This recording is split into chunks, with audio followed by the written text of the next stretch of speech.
Абхазский международный экономический форум прошел плодотворно. Об этом говорят как организаторы мероприятия, так и участники, гости и эксперты. В рамках форума подписано около 30 соглашений в ключевых сферах экономики. С момента признания России независимости Республики Абхазия такой масштабный форум был проведен впервые. Теперь необходимо приступать к реализации намеченных планов и договоренностей. В своем выступлении зампредседателя правительства РФ Александр Новак обратил внимание на необходимость гармонизации законодательств двух стран. Это должно быть сделано в целях защиты интересов инвестора. Мы все с вами знаем о том, что инвестиции, которые будут привлекаться в нашу страну, в развитие экономики нашей страны, конечно же, есть законное право и законное пожелание наших инвесторов максимально защитить свои инвестиции. И в этом направлении я думаю, что по итогам форума глава государства и руководители нашей страны будет, значит, какое-то обсуждение итогов форума, в ходе которого мы должны определить, какие направления и в какие законодательные и нормативные акты нам необходимо будет вносить изменения. Я хочу подчеркнуть, чтобы знали наши телезрители, наши граждане, что сегодня в нашей стране дана еще одна возможность для развития нашей экономики. На форуме был отмечен серьезный рост собственных возможностей Абхазии. Однако, несмотря на увеличение национального бюджета, этого недостаточно, чтобы заявить об эффективно работающей экономике. Беслан Халваш подчеркнул, что все инвестиционные соглашения, которые были подписаны в рамках форума, важны для страны. Депутат уверен, и законодательная, и исполнительная власть приложат максимум усилий, чтобы воплотить планы в жизнь.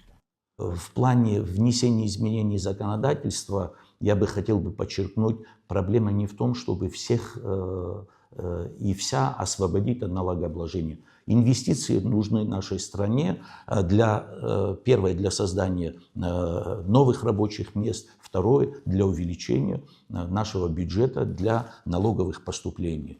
Если, на мой взгляд, это сугубо мой взгляд, да, если есть очень нужные, необходимые инфраструктурные какие-то проекты, типа тех проектов, которые мы, значит, осуществляли, например, открытие аэропорта, да, если есть какие-то очень серьезные инфраструктурные такие проекты, в реализации которых нужны дополнительные какие-то налоговые послабления, но эти проекты очень сильно нужны будут в нашей стране. Вот, например, я бы взял если энергетику. Мы все знаем наши проблемы в энергетике. Можно было бы, вот как в случае с нашим аэропортом, в отношении очень серьезных инфраструктурных проектов, можно было бы принимать отдельные какие-то законодательные нормативные акты, которые будут стимулировать нашего инвестора для привлечения туда инвестиций. Как отметил, выступая на пленарном заседании форума премьер-министр Владимир Делба, среднесрочная цель правительства – довести средний размер пенсии до прожиточного минимума, а среднюю заработную плату до 4-кратной величины прожиточного минимума. Владимир Делба подчеркнул, правительство исходит из принципа, что люди – главная ценность государства. Социальная защита граждан республики должна быть в приоритете, отмечает и Беслан Халваш. Я поддерживаю, и я очень рад, что премьер-министр и правительство в целом, они видят эту проблему, и они ставят перед собой задачу по решению вот этих вот вопросов. Мы неоправданно долго, мы не можем, да, в отсутствие каких-то финансовых возможностей, связанных с нашей экономикой, мы неоправданно долго наше население не можем обеспечить достойной заработной платой и достойным пенсионным обеспечением.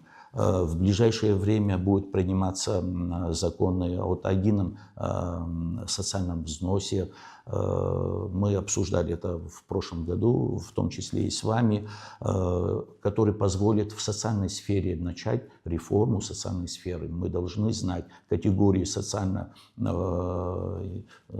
незащищенных слоев нашего населения и создать систему по оказанию им необходимой квалифицированной помощи.